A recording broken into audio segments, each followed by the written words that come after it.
Régis Chamagne, vous êtes un colonel de l'armée de l'air à la retraite, Oui. et vous êtes au sein de l'UPR de François Asselineau en charge de la défense nationale. Oui. Alors vous êtes un spécialiste de la stratégie, on peut dire, la stratégie aérienne, parce que vous avez écrit un livre qui s'appelle L'art de la guerre aérienne et qui a été primé à l'Académie des sciences morales et politiques. Oui, Donc on peut dire que c'est quelque chose que vous connaissez. c'est un sujet que je connais, oui. Voilà, et vous venez à Chambéry ce soir pour une conférence dans le cadre de l'UPR sur la défense nationale. Alors dites-nous un petit peu la trame de votre conférence pour qu'on rentre dans le vif du sujet et qu'on comprenne ce que vous voulez dire. Donc j'expose à travers des éléments non exhaustifs, mais choisis, le chemin qu'est en train de prendre notre défense nationale aujourd'hui. Donc je mets en perspective toutes les informations que l'on a pu acquérir depuis 10-20 ans au sujet de la défense nationale, de façon à ce que l'on comprenne bien où l'on va. Pour cela, je m'appuie sur les livres blancs de la défense. Il y en a eu 4 décrits depuis 1972.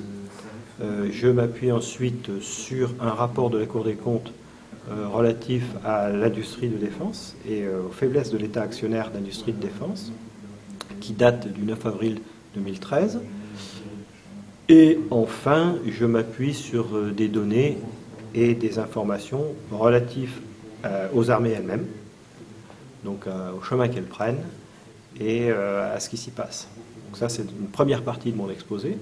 Et dans une deuxième partie, je prends un peu de hauteur, disons, pour parler de géopolitique et à travers l'exemple des États-Unis, de la Chine et de la Russie, et de la France, enfin, j'essaye de montrer où va le monde, quels sont les rapports de force en jeu, quels sont les grands bouleversements en cours, étant donné que nous vivons en ce moment une période de transition de phase géostratégique, c'est-à-dire que nous sommes en train de changer de paradigme géopolitique et que d'ici 4 à 5 ans, le monde ne ressemblera en rien à ce qu'il est aujourd'hui.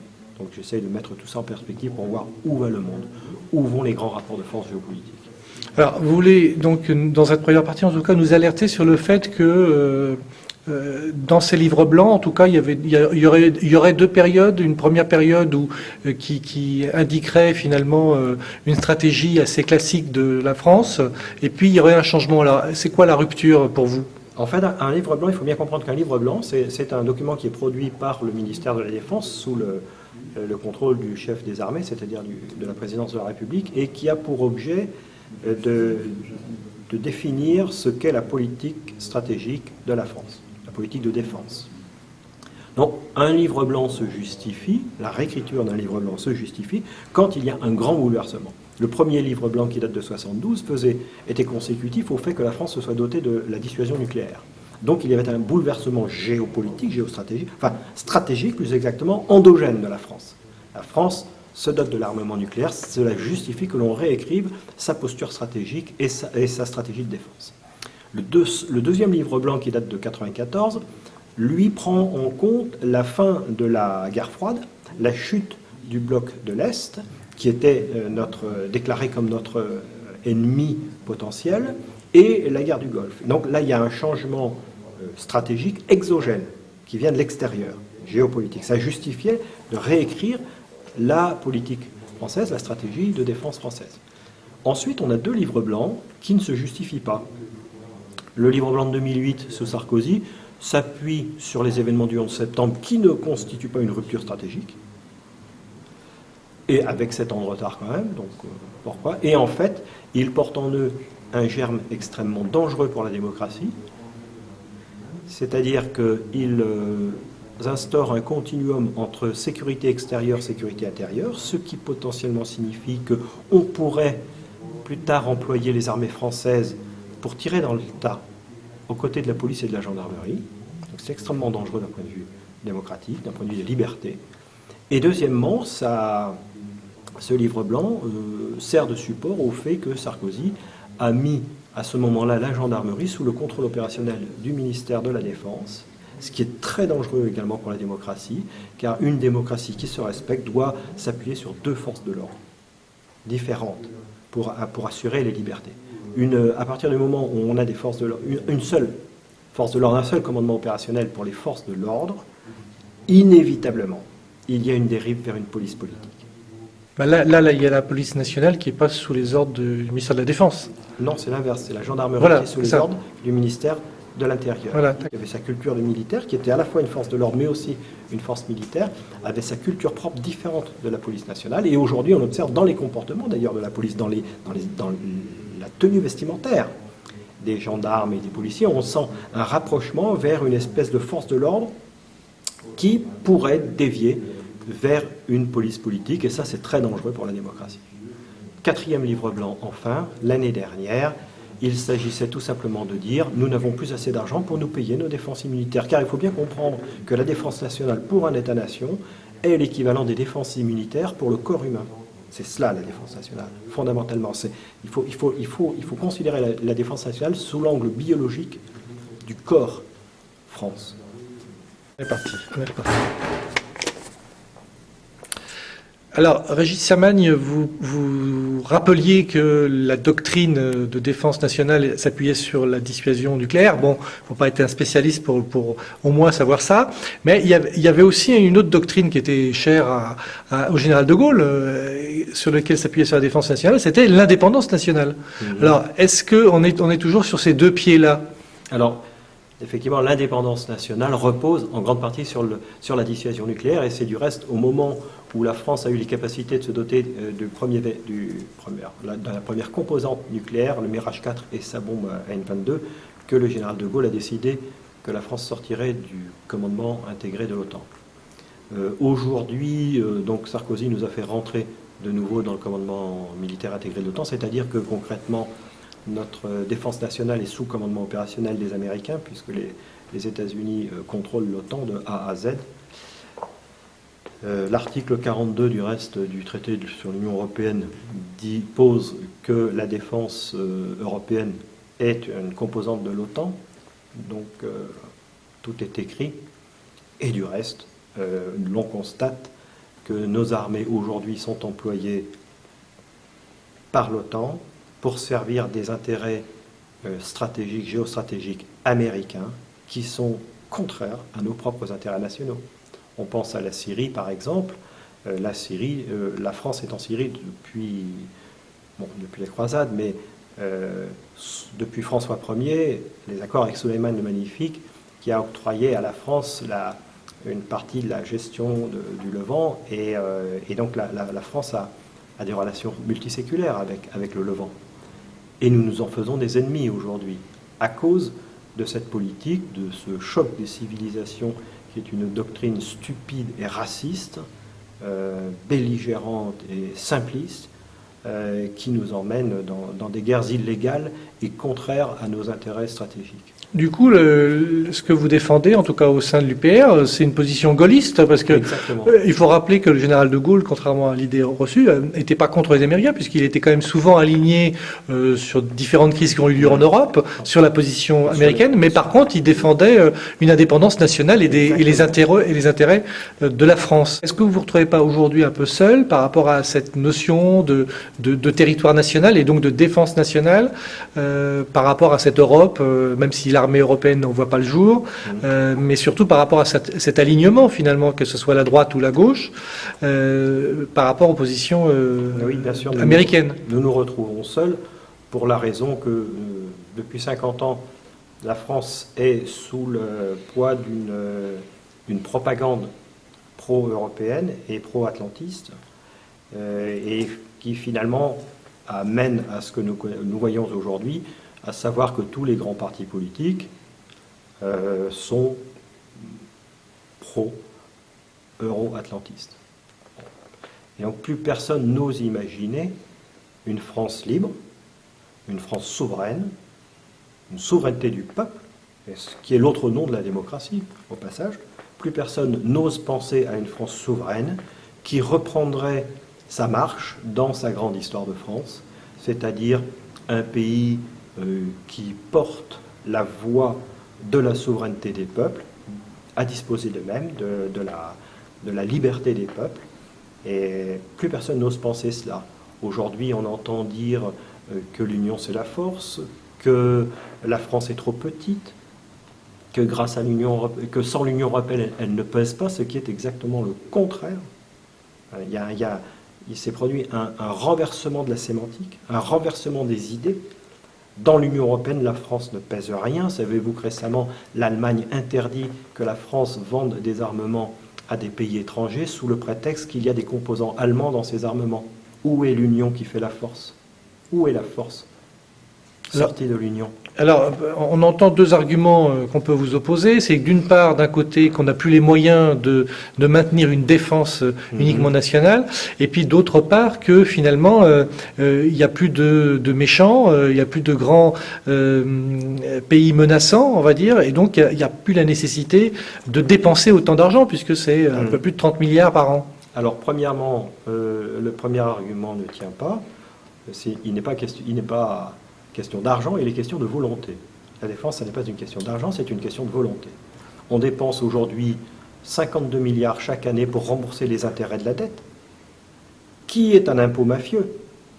Car depuis la loi de 1973, la dette française en est arrivée à 2000 milliards d'euros actuellement, alors que si nous avions emprunté auprès de la Banque de France à taux zéro, les intérêts de la dette, aujourd'hui représenteraient environ 10 fois moins, 150 à 200 milliards d'euros.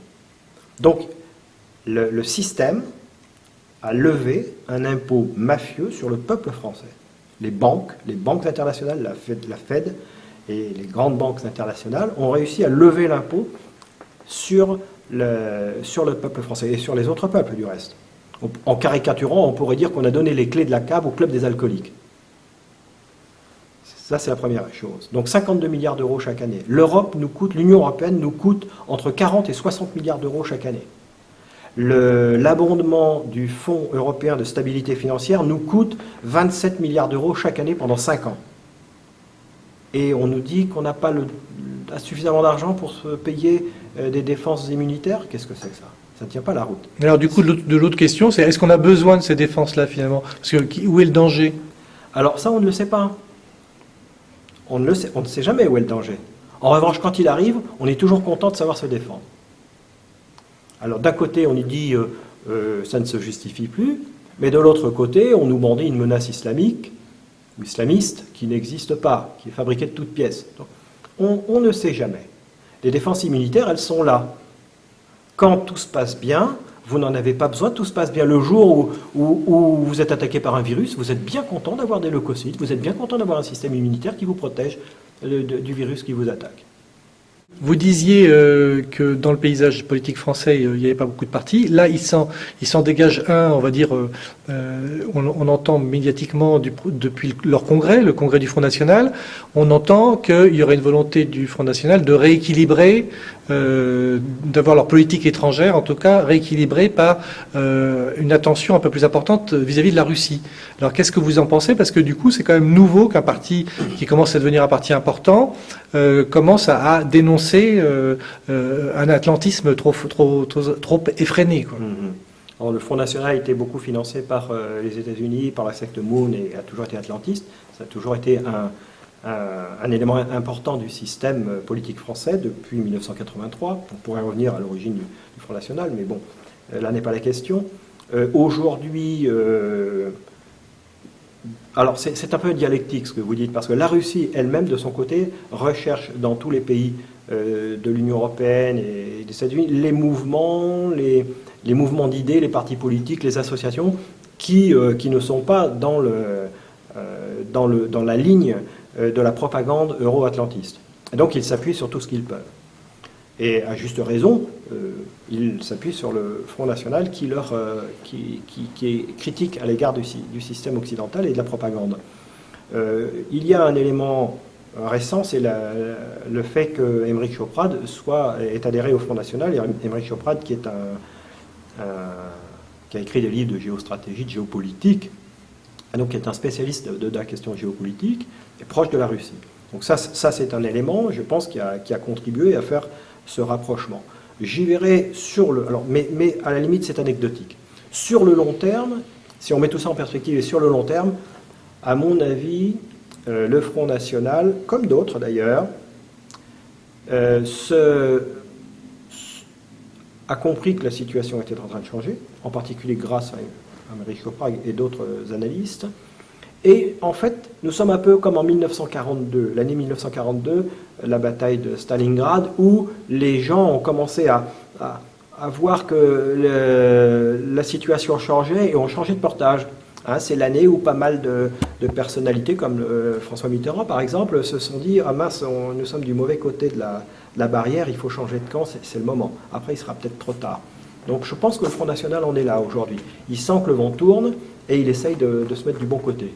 Parce que concrètement, l'année 2014 a été l'année de transition, l'année où le point d'inflexion de la transition de phase, et l'année 2015 sera la première année du monde d'après. Ce que les médias français ne nous disent pas, ce que les médias occidentaux ne nous disent pas, évidemment, mais ce que tous les Chinois, Russes, Brésiliens, Indiens savent. Les gens qui vivent en dehors de l'Europe savent bien que le monde est en train de changer et que la première année du monde d'après, c'est 2015, qui risque d'être une année à risque. Et ça, qu'est-ce qui vous fait dire ça concrètement? Qu'on rentrerait dans une nouvelle ère en 2015? Si vous voulez, les transitions de phase dans l'humanité, dans l'histoire de l'humanité, ont toujours duré entre 10 et 20 ans, aux alentours de 15 ans. Si vous lisez le livre de Jacques Sapir, Le nouveau 21e siècle, du siècle américain au retour des nations, qui est déjà ancien, mais qui fait une analyse très, très, très fine de ce qu'est un siècle et de ce que sont les intersiècles. Donc un intersiècle, c'est une transition de phase, un changement de paradigme en gros. Donc en gros, ça dure toujours entre 10 et 20 ans. Là, je date le début de la transition en 2008-2009. 2008, c'est la chute de Lehman Brothers, c'est le G20 en novembre à Washington, où la Chine demande à ce que l'on change de monnaie d'échange internationale et que l'on remplace le dollar à terme par un panier de monnaie et de métaux précieux. Les États-Unis ont refusé évidemment, mais la Chine a pris date. Juin 2009, c'est la première réunion des BRIC. Brésil, Russie, Inde, Chine, à Ekaterinbourg, lieu symbolique, c'est là qu'a été assassinée la famille du Tsar. Donc, première réunion des BRIC, les États-Unis ont tenté de l'empêcher, niet. Ils ont tenté d'y avoir un strapontin, un poste d'observateur, niet. 10 ans auparavant, c'était impossible. C'était inimaginable que les États-Unis n'aient pas atteint leurs objectifs. Et là, donc c'est pour ça que je date, le début de la transition. Ensuite, bon, donc le temps passe, je me dis, nous sommes à peu près au moment du point d'inflexion. Ce qui me fait penser que nous avons passé le point d'inflexion, c'est que c'est une suite d'événements. Et le dernier en date, c'est le discours du président Poutine à Sochi devant le club de Valdaï.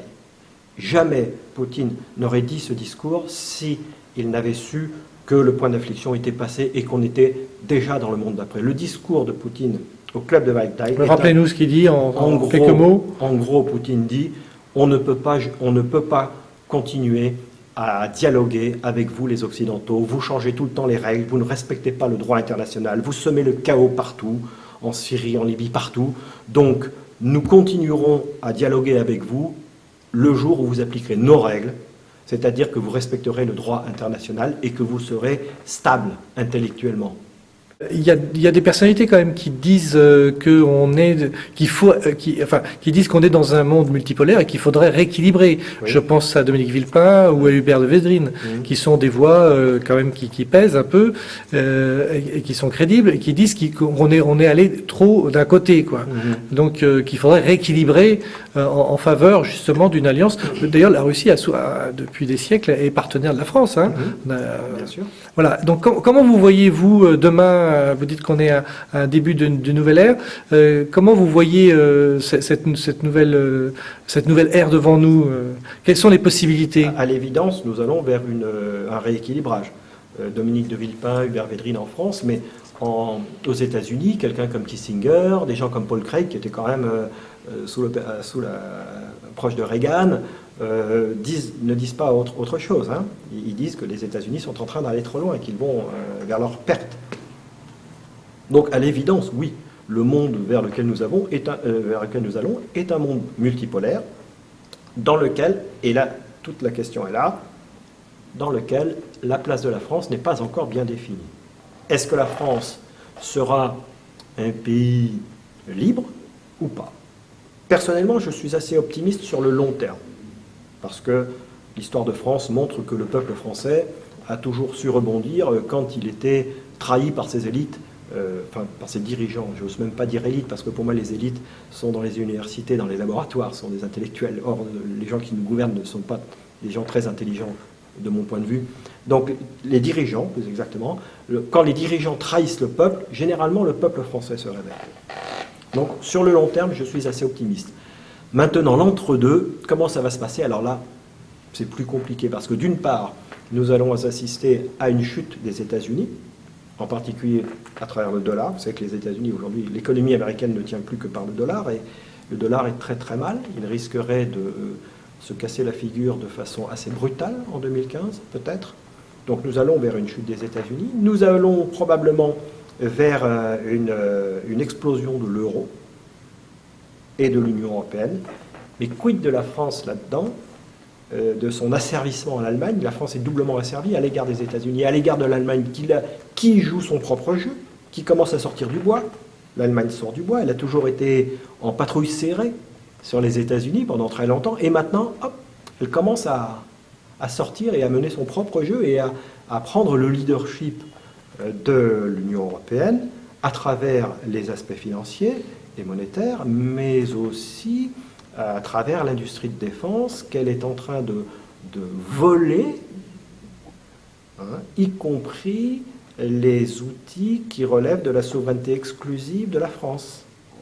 Oui, il y a au sein du consortium EADS, Airbus. Oui, le regroupement des activités spatiales et militaires d'Airbus au sein de Airbus Defence and Space, dont le siège social est à Munich, qui est commandé par un Allemand, a dans son escarcelle le missile M51, qui est le futur missile balistique qui sera tiré de nos sous-marins nucléaires, lanceurs d'engins, le satellite MUSIS, qui est un satellite d'écoute électromagnétique, tous ces deux éléments relevant de la souveraineté exclusive, dissuasion nucléaire, renseignement stratégique. Mais où est le danger? Parce que la France et l'Allemagne sont plus en guerre depuis longtemps. Non, le problème n'est pas là. Le problème, c'est que nous perdons notre souveraineté et que cela nous est volé. En février dernier, on a annoncé un licenciement de 213 personnes sur le site de Saint-Médard-en-Jalles en Gironde, qui est le site où est fabriqué le M51. Et parmi ces 213 personnes, une grosse proportion d'ingénieurs, 2 fois supérieure à la proportion d'ingénieurs relativement à la totalité des licenciements, qui représentent 5800 personnes. Donc non, il y a une vraie volonté de l'Allemagne aujourd'hui de s'accaparer les outils industriels de la défense française, dont ceux qui relèvent de la souveraineté exclusive de la France. Pour conclure un peu, la France, ça rend pas optimiste ce que vous dites, parce que là, on est vraiment en perte totale de souveraineté. Il y a un abandon total de la part de nos dirigeants depuis longtemps, puisque ça a commencé sous la cohabitation Jospin-Chirac, ça s'est accéléré sous Sarkozy, et ça s'accélère vraiment très fortement depuis que Hollande est au pouvoir. Donc il y a une accélération de l'abandon de la France de son outil de défense et en particulier de son outil industriel. Cela dit, c'est récupérable. Mais alors, juste pour conclure, le seul parti qui reprend, qui est écouté en tout cas, qui pèse un poids aujourd'hui, c'est le Front National. Que ce soit sur la sortie de l'euro ou le discours critique sur l'Europe et par rapport à cette rééquilibre géopolitique, c'est le Front National qui porte ça. Est-ce que là, il n'y a pas une impasse? Le Front National ne porte pas vraiment cela. Sur la sortie de l'euro, il dit tout et son contraire. La sortie de l'Union européenne aussi, de l'OTAN également. Sur l'industrie de défense, il ne fait aucune analyse. Je veux dire, il est probable que le Front National va reprendre nos analyses, parce que c'est ce qu'il fait souvent. Il reprend les analyses de l'Union populaire républicaine, mais il est incapable de faire l'analyse que je viens de vous produire. Il est incapable de le faire, le Front National. Donc il va peut-être en prendre une partie, parce qu'il bénéficie d'une couverture médiatique dans les médias de grande diffusion. Mais il n'y a pas vraiment la substance intellectuelle derrière. Et également, il n'y a pas l'historique. Je veux dire que le Front National, il est un élément du système, il ne faut jamais l'oublier. Donc il ne peut pas aller trop loin. Vous voyez, si le Front National dit aujourd'hui, nous voulons sortir de l'Union européenne par l'article 50 du traité sur l'Union européenne, nous voulons sortir de l'euro, nous voulons sortir de l'OTAN, il ne sera plus invité dans les médias. Ou très peu. Enfin, quand je dis dans les médias de grande diffusion. Donc ils font partie du système. Donc le Front National est en leur. Ils font croire que, mais si vous analysez bien et si vous écoutez bien tout ce qui se dit au sein du Front National, ouvertement, eh bien, un jour ils disent blanc, le lendemain ils disent noir. Sur la question de l'euro, sur la question de l'OTAN, sur la question de l'Union européenne. Merci. Il y a pas de quoi, c'est moi.